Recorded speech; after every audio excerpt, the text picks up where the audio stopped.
Ito guys, may gagawin tayo isang Poco X6 Pro 5G. Ang problem nito ay deadboot. Ayan. Charge natin, ayaw talaga. So, titingnan natin guys kung ano yung magagawa natin dito. Dahil nabuksan na ito eh.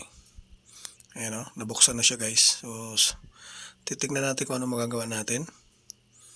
Sana hindi pa nagalaw yung loob para mabilis natin magawa. Ayan. Dito ang gagawin natin ay titest natin sa scanner, tapos doon natin babasahin para mabilis kaagad natin makita kung ano yung error niya.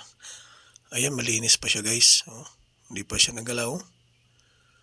Panalo tayo dito. Mabilis natin makita kung anong problema nito guys.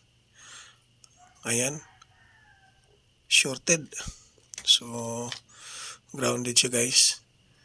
Mamaya titest natin mamaya sa power supply para makita natin kung gaano kalakas yung grounded niya. So yung unit niya guys ay binuksan lang pero hindi ginalaw, sariwa pa oh. Hindi pa nagalaw yung board. Ito pag mga ganitong kalinis mas madali magawa, basta hindi lang wala lang tama yung CPU. So titingnan natin guys kung gaano kalakas yung grounded niya. Dito natin makikita sa mechanic power supply. Ayan, 41, 42. Ayan, hindi siya tumutuloy.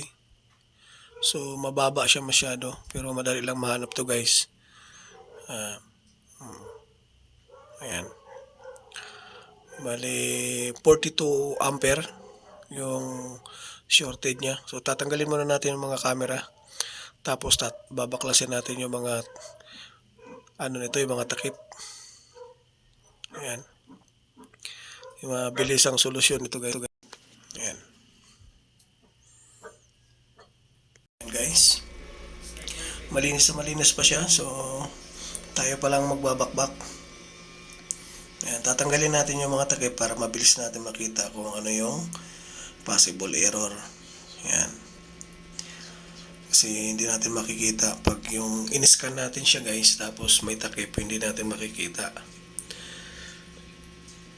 Ayan, itong area na to ay may scan yan. Ito rin guys yung pinakalikod. Para madali natin mabasa, tinatanggal natin yung mga dumi-dumi. Ayan, tatanggalin natin din para madali natin makita. Ayan, scan na natin to guys para makita natin. Ayan. Ayan, nasa ilalim yung umiinit. So babakbakin na lang natin yung frame na to. Hindi natin halos makita kasi may mga frame pa na bakal. Tatanggalin na lang natin yung bakal para madali natin makita. Ayan. Tanggalin muna natin. Yung mga frame na yan ay tatanggalin natin guys para madali natin makita kung saan nagmumula yung pinaka shorted. Yan. Yun yung madaling solusyon guys pag mga ganyan. At kailangan tiyagain lang talaga siya. Tiyagain at tiyaga para makuha kung ano yung mga possible error. Kasi pag hindi mo siya tinatyaga, wala. May mga shorted kasi na mababa lang. Tulad nito mababa siya pero pwedeng capacitor. Mababa lang yung short niya. Parang half shorted lang siya kasi 42 ampere lang eh. 42, 41 ampere, napakababa nito. Pero hahanapin pa rin natin. Ayan. Nandito kasi sa ilalim ng sa ilalim ng pinaka frame kasi hindi nakikita eh. Ayan na. Nabaklas na natin. Ayan. Dito ay lagyan natin ng rosin flux para madali natin makita. Ayan.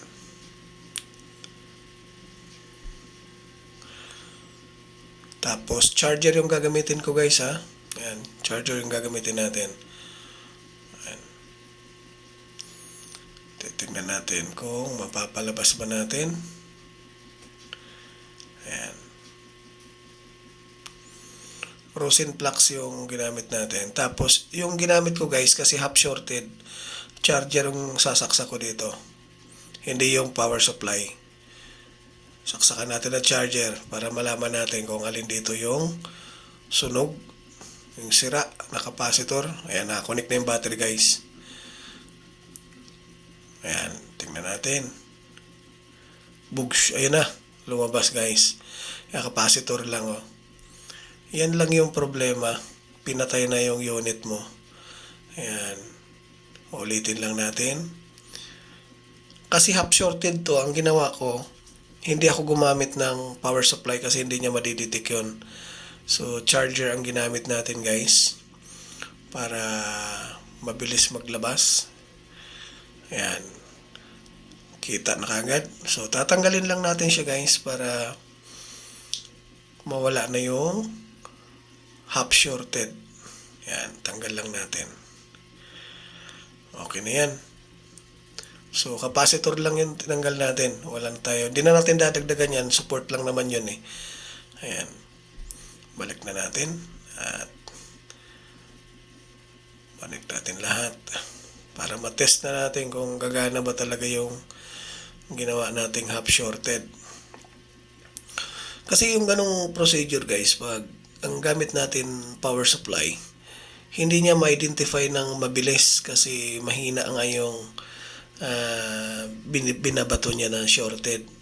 So ang ginagawa natin dito pag ganong procedure, pag mahina sa amperahe, charger ang ginagamit ko. Kasi sa charger maglalabas at maglalabas talaga siya guys. Yun ang sekreto dito sa mga Android. Yun yung mga sekreto natin na trabaho pagdating sa mga half shorted. Kailangan babasahin natin sa charger kasi isang charger nakarikta kasi yun guys. So matik na nakasaksak agad yung kuryente through power IC, charging IC dadaan sa power IC. Ayan na guys, nagana na siya, nagpower na. So natsambahan natin Poco X6 Pro 5G deadbot. So ang problem lang guys ay shorted. So kung bago ka sa channel ko guys, palike na lang, pa-subscribe para lagi kayo ma-update sa mga bagong upload natin. Ayan. Okay na siya. So see you in the next video ulit guys. Maraming salamat. Thank you.